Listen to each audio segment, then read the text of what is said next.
All right, we got one more section to go through in chapter 6, and it's all about an application of the previous section, which was on Newton's law of gravitation. So gravity and orbits are taking a look at combining some of our concepts together, and this should be a pretty quick video on it.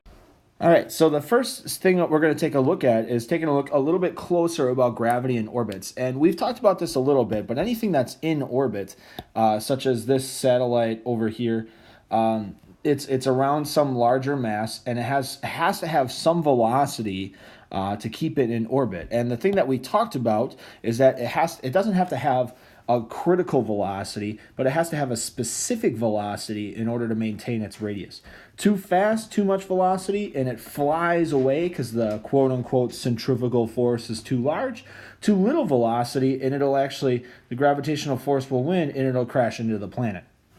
So if we set our g m1 m2 over r squared, which is Newton's law of gravity, equal to our mv squared over r, we get one of the r's do cancel, and the velocity needed to obtain that is known as the orbital velocity.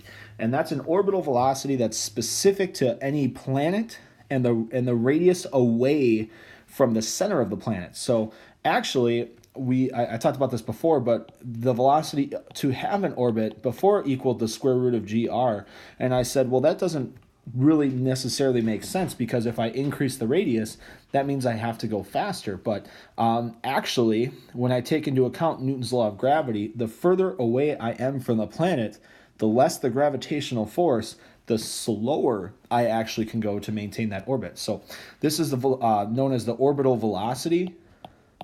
It's just an application of gravity in orbits, but that's the exact velocity that any satellite needs to be in order to orbit a planet. There's a couple different things we can evaluate with that then, with that formula. We know that it's the square root of gm over r, where g is, of course, Newton's gravitational constant of 6.67 times 10 to the negative 11 newton meter squared per kilogram squared. You got that one memorized yet? And we could set that equal if we were to take a look at what velocity is. It's distance over time, or in this case, it's their circumference over the period. And if we set those two equal to each other, we get this other random equation that just relates the period of a satellite to its radius, with this 4 pi gm in the middle. That's going to be a constant. So just another quick little application that we can have. So quick check here.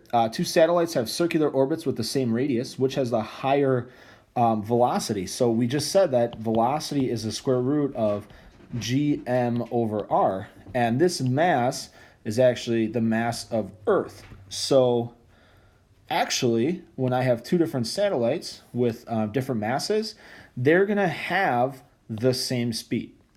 Mass of the satellite doesn't matter. And if you recall, that's because we set gmm, where m is the mass of the planet, little m is the mass of the satellite, over r squared, equal to mg, and the little masses cancel. So the mass of the satellite does not matter. So here we have another quick check. Which one has the higher speed? And again, going back, v equals the square root of gm over r. The one in the smaller orbit, the one that's closer to the planet, radius is on the bottom, so as r goes down, velocity will go up. So the one in the smaller orbit has to go faster in order to maintain and overcome that gravitational pull. Right, another quick check. A satellite orbits the Earth. The space shuttle crew is sent to boost the satellite into higher orbit. Which of the quantities increases? Well, so we're assuming that it keeps the same velocity, and we're just pushing it out. So we can get rid of speed. And if I think about angular speed, then that's how many rotations it makes. So it's going the same speed, but it's traveling a greater distance. So that's actually going to go down. The centripetal acceleration is v squared over r. Radius is increasing, velocity is staying the same, so that's not right. And the gravitational force, well, that's gmm over r squared.